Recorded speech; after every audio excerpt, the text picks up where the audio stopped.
Hello दोस्तों, welcome to target NEET series 2026। मैं हूं आपका दोस्त शाहबाज सर। मैं आपके लिए लाया हूं एक बेहतरीन सीरीज जिससे आप नीट 2026 इजीली क्वालिफाई कर पाओगे। कुछ इंपॉर्टेंट बातें सीरीज को स्टार्ट करने से पहले मैं आपसे शेयर करना चाहूँगा। पहली बात, हर वीडियो के बाद आपको एक क्विज लिंक होगा उसके डिस्क्रिप्शन में। यानी आपको कोई कॉन्सेप्ट पढ़ाया जाएगा, उस कॉन्सेप्ट के ऊपर आपकी जो कॉन्सेप्ट लेवल है वो चेक की जाएगी कि आपने कितना इस कॉन्सेप्ट को समझा है। तो आप उस क्विज लिंक को अटेम्प्ट कर सकते हो, बिल्कुल ऑनलाइन होगा। आपको कोई डिटेल उसमें नहीं भरनी है, सीधे गूगल फॉर्म के थ्रू आपको ये क्विज लिंक अटेंड करना है। उसके बाद सेकंड वाला जो पॉइंट है, मैंने एक व्हाट्सएप ग्रुप क्रिएट किया है नीट एस्पायरेंट्स के लिए। आप इस व्हाट्सएप ग्रुप में ज्वाइन कर सकते हो, सब्जेक्ट टू डिस्क्लेमर पॉलिसीज जो वहां पे मेंशन है। तीसरा पॉइंट, हर कॉन्सेप्ट के बाद आपको उस कॉन्सेप्ट का या तो टॉपिक वाइज या चैप्टर वाइज आपको एक डीपीपी शेयर होगा इस व्हाट्सएप ग्रुप में। तो ये कुछ इंपॉर्टेंट पॉइंट्स थे जो मैं आपसे शेयर करना चाहता था। तो आज की सीरीज का जो पहला लेक्चर है that is units and dimensions. Dimensional formula start करने से पहले हमें 7 फंडामेंटल क्वांटिटीज पता होनी चाहिए। फंडामेंटल क्वांटिटी में हमारे पास पहला वाला है mass, number second is length, number third is time, उसके बाद है टेम्परेचर,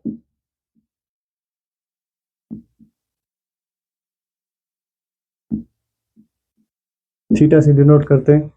उसके बाद है आपके पास इलेक्ट्रिक करंट,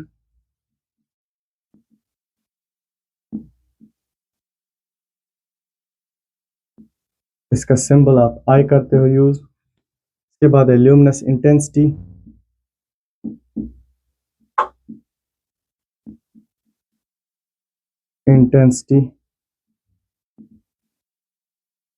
इसको आप करते हो डिनोट CD से, कैंडेला से।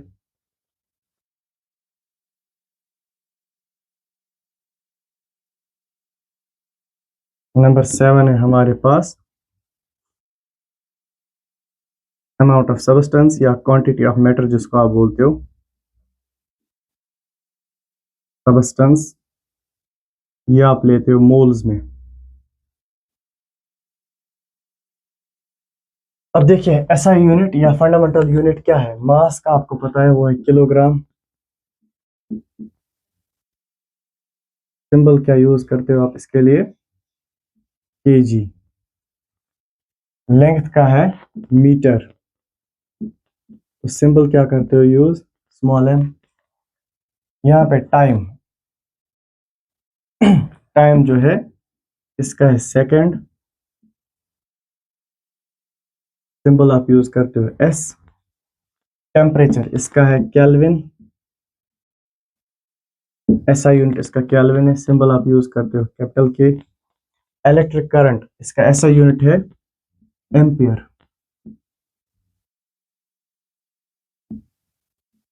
SI unit for electric current is ampere, symbol आप यूज करते हो A।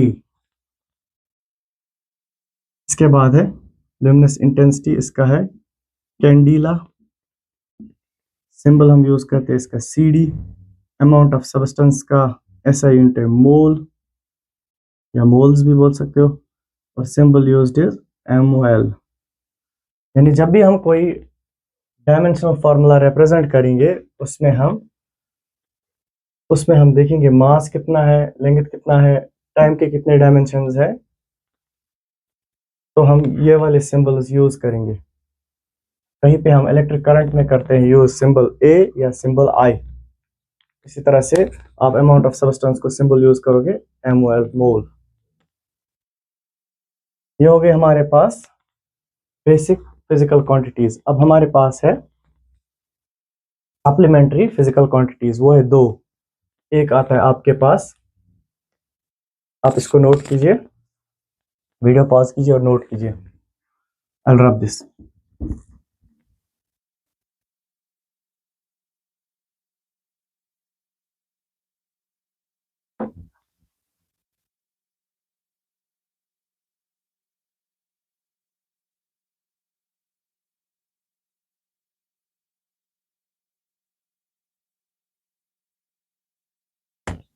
अब है हमारे पास सप्लीमेंट्री फिजिकल क्वांटिटीज, ये दो ही होती है हमारे पास।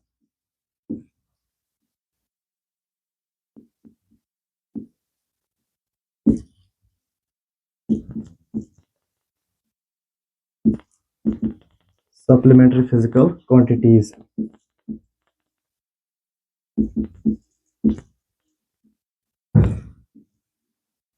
इसका भी यहाँ पे होगा अपना यूनिट, ऐसा यूनिट, और यहाँ पे होगा सिंबल यूज्ड।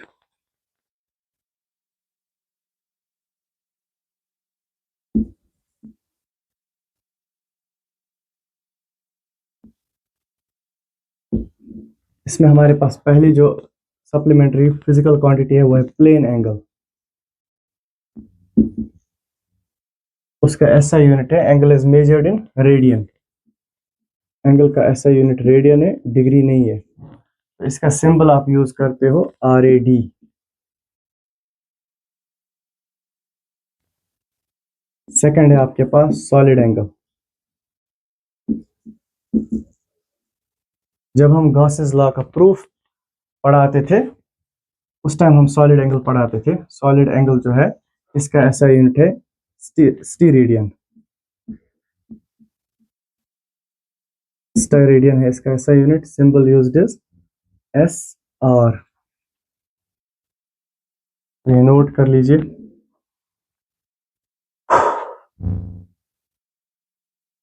इसके बाद हम मेट्रिक प्रीफिक्सेस पढ़ेंगे, यानी पावर्स ऑफ 10, वो भी बहुत ज्यादा इंपॉर्टेंट है। मैं इसको इरेज कर देता हूं।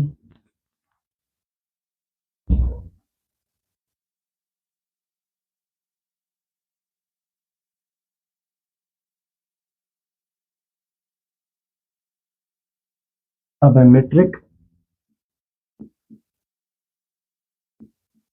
प्रीफिक्सेस।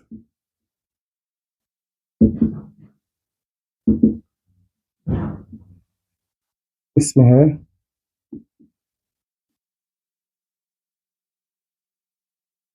Powers of 10।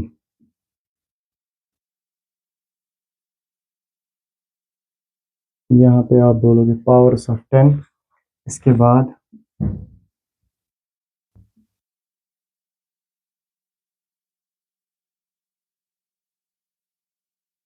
इसका प्रीफिक्स क्या आता है और यहाँ पे symbol. Number first, powers of 10 में 10 टू द पावर -1, इसका प्रीफिक्स है डेसी। जैसे आप बोलते हो डेसीमीटर, सिंबल है इसका small d।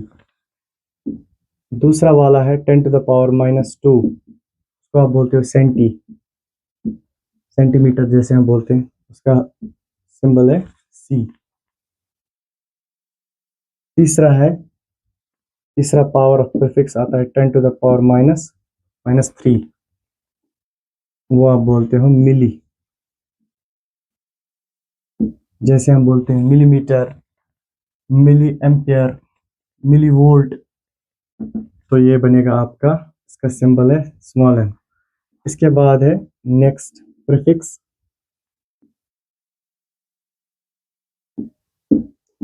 10 to the power -6, इसको आप बोलते हो माइक्रो, सिंबल है इसका म्यू। फिर है 10 to the power -9, 10 to the power -9 को आप बोलते हो नैनो, नैनोमीटर या नैनो सेकेंड, n। फिर है 10 टू द पावर -12, इसको आप बोलते हो पीको, सिंबल है इसका P। फिर last one 10 to the power -15, इसको आप बोलते हो फेम्टो, सिंबल है इसका F।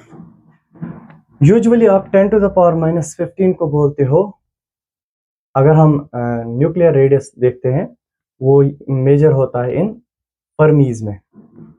आप इसको नोट कीजिए, I'll erase this. यहाँ पे मैं दिखाता हूँ 10 to the power minus 15 अगर होगा हमारे पास मीटर, इसको आप बोलते हो 1 फर्मी। जो न्यूक्लियर रेडियस होता है वो फर्मीज में होता है। जब भी आपको न्यूमेरिकल आएगा तो वहां पे गिवन होगा 1 फर्मी या 2 फर्मी, इसका मतलब है 10 to the power minus 15। और जो एटॉमिक रेडियस होता है, एटम का साइज न्यूक्लियस से बड़ा होता है, वो होता है एंगस्ट्रॉम में। 1 एंगस्ट्रॉम होता है 10 to the power minus 10 metre. Angstrom याद रखना आप, fermi and angstrom, these are the units of distance.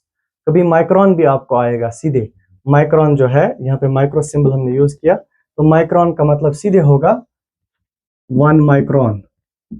अगर ऐसे लिख के होगा 1 माइक्रोन, इसका मतलब है 10 to the power minus 66 metre, 10 to the power minus 6 metre. अब पावर्स ऑफ 10 इनमें प्लस में आएंगे।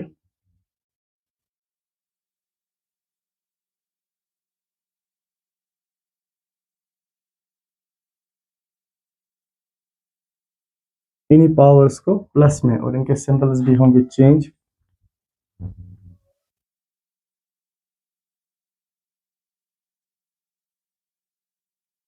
पहला वाला पावर है 10 to the power 1, उसको आप बोलते हो डेका, तो प्रीफिक्स है डेका, सिंबल है उसका डी ए। फिर है 10 to the power 2, उसका आप बोलते हो हेक्टो, सिंबल है उसका small hatch. 10 to the power plus 3, उसको आप बोलते हो किलो, सिंबल है इसका के। फिर है 10 to the power 6, 10 to the power 6 को आप बोलते हो मेगा, जैसे आप बोलते हो मेगा वॉट। मेगा वॉट जो है वो पावर हमें आता है मेगा वॉट्स में, या मेगा जूल भी आप बोलते हो, इसका सिंबल है capital M. 10 to the power 9 को आप बोलते हो मेगा के बाद आता है गीगा,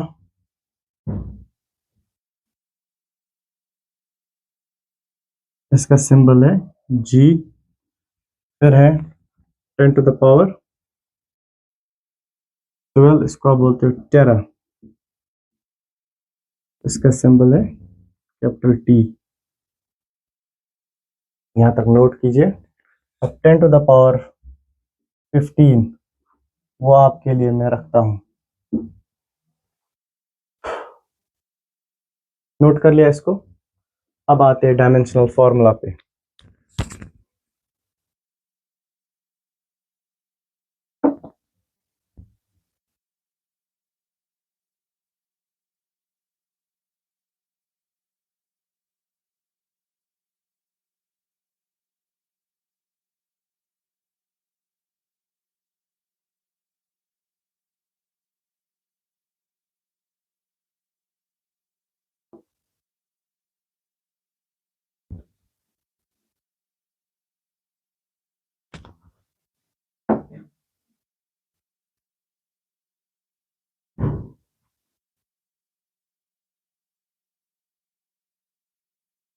अब देखिए डायमेंशन क्या होता है। डायमेंशन का मतलब है आप फंडामेंटल क्वांटिटी को कौन से पावर्स दोगे।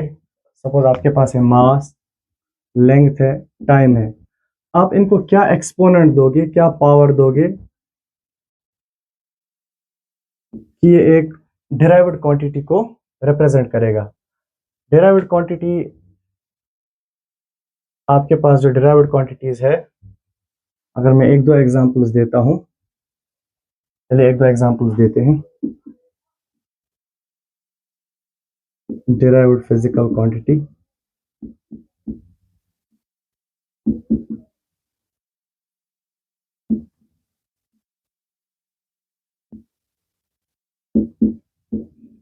यहाँ पे इसका एसआई यूनिट या डिराइव्ड यूनिट भी आप उसको बोल सकते हो, और यहाँ पे symbol user.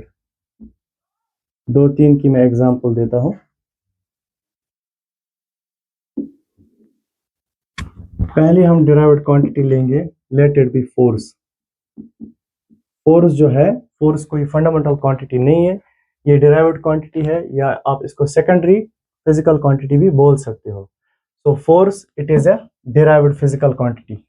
The SI unit is Newton. और सिंबल क्या है इसका? N. इसी तरह से कोई और बता दीजिए। चार्ज बहुत ही इंपॉर्टेंट है। चार्ज जो है ये डिराइव्ड क्वांटिटी है, इसका SI यूनिट क्या है, डिराइव्ड यूनिट क्या है? कूलम। सिंबल क्या है? C.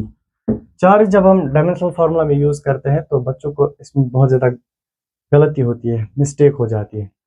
नंबर थर्ड, कोई भी क्वांटिटी बताइए। इलेक्ट्रिक फील्ड, स्पीड बता सकते हैं आप। इलेक्ट्रिक फील्ड, इसका ऐसा यूनिट क्या होता है? न्यूटन पर कूलम। तो यहाँ न्यूटन पर कूलम, सीधे हम मैं सिंबल यूज करता हूँ न्यूटन पर कूलम। ठीक है, ये आपके पास है डिराइव्ड फिजिकल क्वांटिटीज। अब अगर मुझे निकालना है फोर्स का डायमेंशनल फार्मूला, चार्ज का डायमेंशनल फार्मूला, या इलेक्ट्रिक फील्ड का डायमेंशनल फार्मूला, तो मैं कैसे निकालूंगा वही मैं आपको अब एक्सप्लेन करूंगा। Okay, I shall wrap this.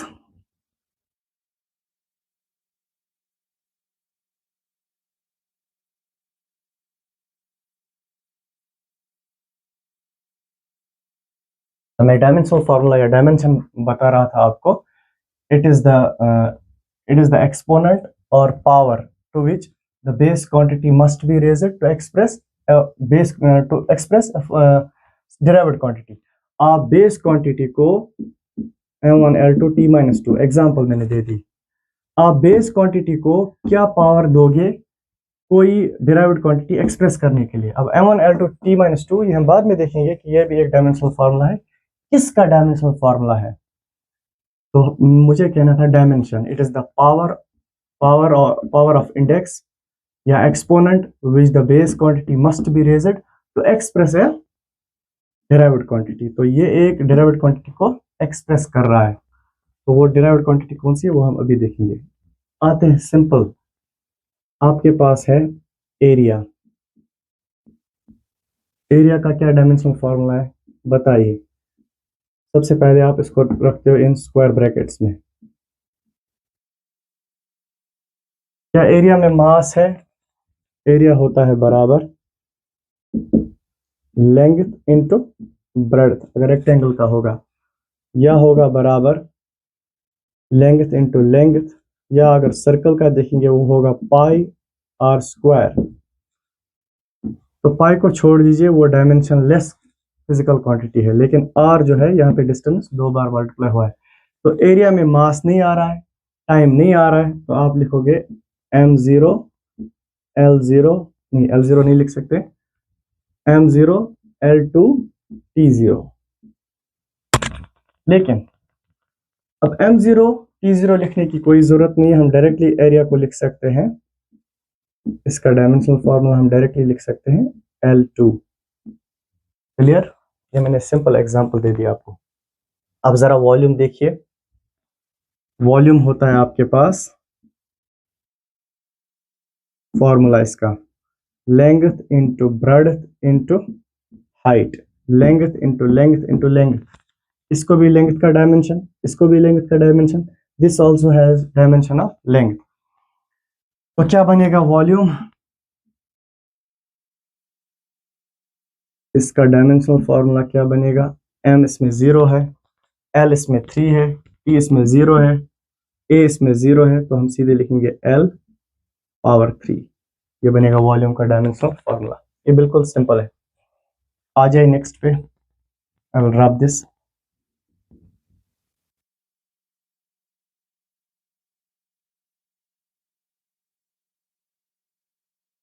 Speed पे आ जाइए। स्पीड किसके बराबर होता है? बाय डेफिनेशन आप बोलते हो डिस्टेंस पर यूनिट टाइम, डिस्टेंस कवर्ड पर यूनिट टाइम, या हम बोल सकते हैं rate of change of distance. तो स्पीड में आता है डिस्टेंस और क्या आता है टाइम। अब देखिए स्पीड का मैं डायमेंशनल फार्मूला ऐसे लिखूंगा, ऊपर है डिस्टेंस तो ये बनेगा L1, नीचे है टाइम, उसको कोई पावर है, कोई पावर नहीं है तो टाइम का पावर बनेगा T1। अब इसको आप इस T को T1 को ले जाओ न्यूमरेटर में, आप इधर लिखिए इक्वल टू,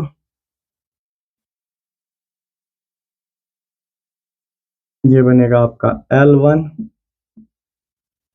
और जो न्यूमरेटर वाला डिनोमिनेटर वाला T1 था वो बनेगा T-1। फिर आप दोनों को लिखिए कॉमन स्क्वायर ब्रैकेट में, तो आप ऐसे लिख सकते हो speed, the dimensional formula of speed is L1 T-1। Clear?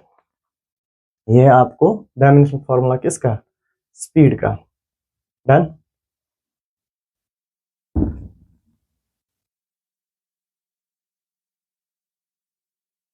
Units and dimensions जो बच्चों है ये वार्म अप के लिए है, इससे जो बच्चा है उसकी बेसिक्स क्लियर हो जाते हैं। डायमेंशंस जितना जितना आप आगे आगे जाते हो उतना आपका कॉन्सेप्ट जो है वो कंक्रीट हो जाता है।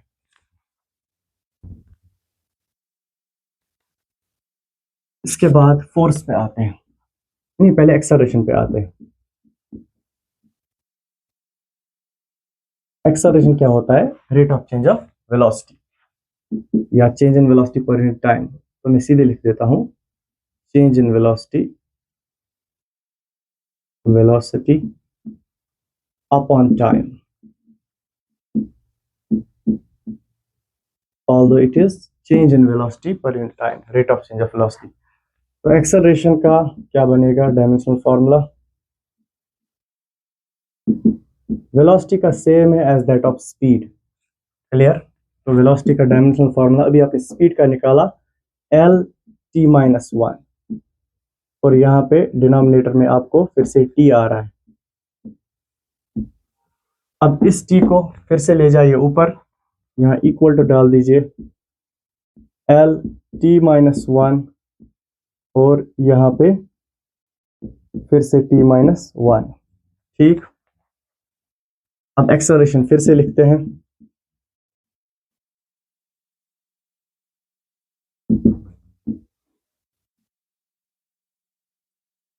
ये बनेगा आपको L-T-1 बेस इनकी सेम है, bases are same, powers are added, -1 इनका ऐड हो जाएगा, साइन रहेगा माइनस, तो ये बनेगा L-T-2। आपने एक्सेलरेशन का डायमेंशनल फार्मूला निकाला, अब हम फोर्स का डायमेंशनल फार्मूला इजीली निकाल सकते हैं। डन।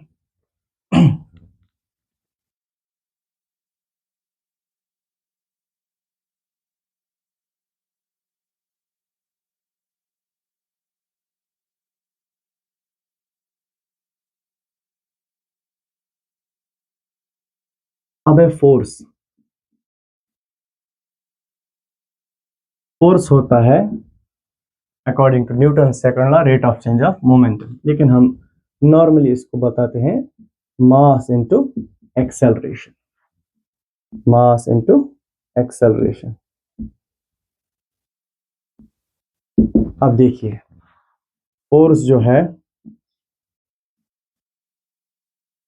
यहाँ पे स्क्वायर ब्रैकेट्स में लिखेंगे, मास क्या पावर है मास के ऊपर 1, तो मास का डायमेंशनल सिंबल जो है वो है m, और एक्सेलरेशन उसका डायमेंशनल फॉर्मूला आपने अभी निकाला, कितना आ रहा था L1 T-2। अब दोनों को लिखिए कॉमन ब्रैकेट में, तो फोर्स का क्या आएगा, FORC force is equal to M1 L1 T-2।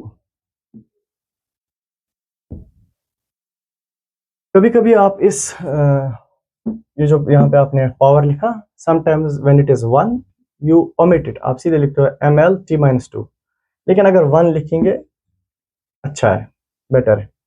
हो गया फोर्स। अब जरा वर्क निकालिए, निकालिए वर्क। वर्क होता है बराबर फोर्स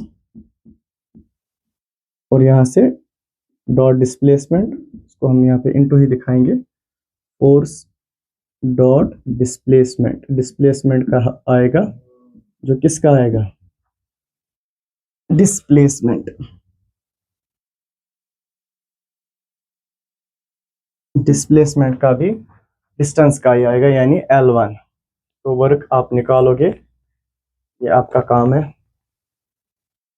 निकालिए जल्दी रख के।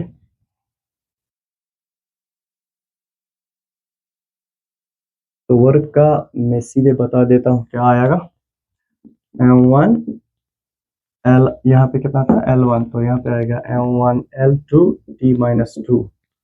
This would be the dimensional formula for work. Is it clear? ये आपको आएगा कैसे आपने निकाला होगा।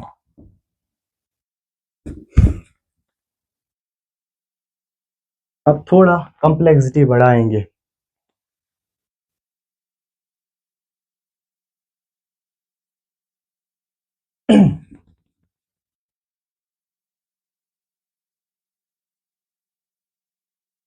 क्विज में मैंने आपको डाला है dimensional formula of H, Planck's constant, E is equal to H new.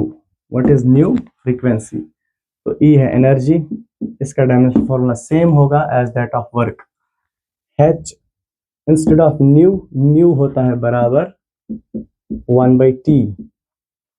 Relation between frequency and time होता है, frequency is reciprocal of time period, तो H अपॉन T। तो H का आप कैसे निकालोगे, E इंटू टी। ये डिस्क्रिप्शन में आपको जो लिंक मिलेगा वहां पे आप गूगल फॉर्म के थ्रू क्विज करोगे, क्विज करोगे तो वहां पे आपको dimensional formula of Planck's constant मिलेगा। और भी कुछ है वो आप वहीं पे देखोगे, जो मैं यहाँ अभी डिस्कस नहीं करूंगा। एक मैंने आपके लिए बता दिया। अब है F is equal to 1/4 pi epsilon naught Q1 Q2 divided by R square. Dimensional formula of epsilon naught निकालिए। एप्सिलॉन नॉट, ये अक्सर बच्चों से गलत हो जाता है, यहाँ पे बनेगा Q1 Q2 डिवाइडेड बाय 4 पाई F और R स्क्वायर। अब Q है चार्ज, Q1 Q2 ये दोनों है चार्जेस। 4 पाई, 4 जो है वो कांस्टेंट है और पाई जो है वो डायमेंशन लेस कांस्टेंट है, डायमेंशन लेस, इसमें कोई डायमेंशन नहीं है। इसी तरह से F जो है, F है फोर्स और R जो है वो है डिस्टेंस स्क्वायर। कैसे आप निकालोगे इसका डायमेंशनल फार्मूला, कोई आइडिया? चलिए करते हैं। इसके लिए हमें डायमेंशनल फार्मूला किसका पता होना चाहिए, Q का। Q means charge. अभी आपको मैंने दिखाई एग्जांपल, Q जो है ये एक डिराइव्ड क्वांटिटी है। कैसे डिराइव होता है, I इलेक्ट्रिक करंट से। I is equal to charge flowing per unit time. तो यहाँ से I का डायमेंशनल फार्मूला क्या आता है, A, और टाइम का डायमेंशनल फार्मूला क्या आता है, T। यहाँ दिखाता हूँ, I is equal to Q upon T. It implies I into T is equal to Q। अब जरा डायमेंशनल फार्मूला देखिए Q का, चार्ज का। Charge is equal to I का डायमेंशनल फार्मूला यानी इलेक्ट्रिक करंट, इसका है A और टाइम का है T। तो याद रखेंगे आप, you will remember the dimensional formula of charge is A into T। अब यहाँ पे जरा आ जाइए,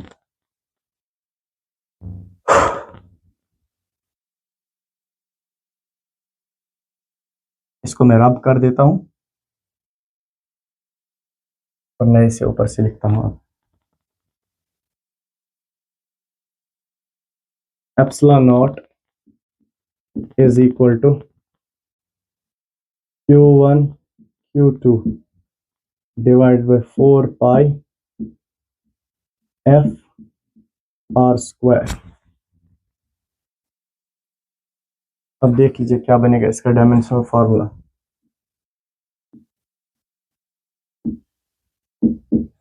यहाँ पे Q का है 80, तो बनेगा 80 how many times, 2 times. F का क्या आएगा, 4 पाई का डायमेंशनल फार्मूला कोई कुछ नहीं है, नथिंग। F का आपने अभी निकाला M1 L1 T माइनस 2। इसके बाद है R स्क्वायर, उसका क्या बनेगा L2। फाइन, तो ये सारी टर्म जो है ऊपर जाएंगे, लेकिन उससे पहले ये बनेगा A2 T2 epsilon naught is equal to A2 T2।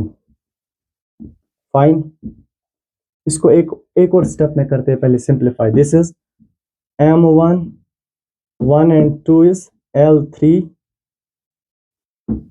इसकी बेस जो है L, इसकी भी बेस है L, इसका पावर है 1, इसका पावर है 2, base are same, powers are added, L3 T minus 2। आ गए यहाँ तक। अब इसको लिखते हैं इक्वलिटी के इस साइड, ये बनेगा A2 T2,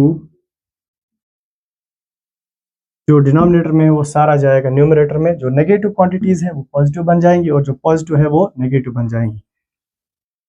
इस स्टेप को केयरफुली नोट करना। ये M1 जो है ये डिनोमिनेटर में है, मैं इसको न्यूमरेटर में अब लिख रहा हूं।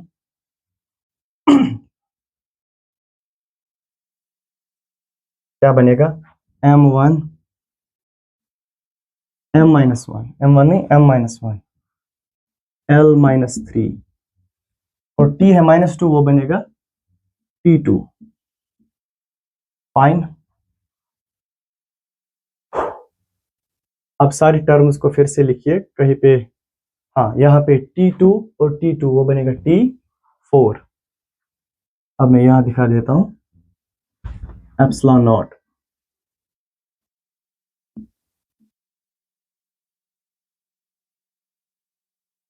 क्या बनेगा, ऑर्डर में लिखते हैं। M minus 1 L minus 3 P4 और A कितना है A2।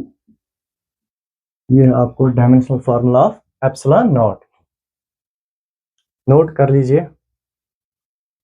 आपके लिए अगर आपको निकालना होगा dimensional formula of magnetic field, B से रिप्रेजेंट करते हैं, जरा गेस कीजिए कैसे निकालोगे। DPP मैं शेयर करूंगा, उसमें आपको होगा डायमेंशनल फार्मूला ऑफ B।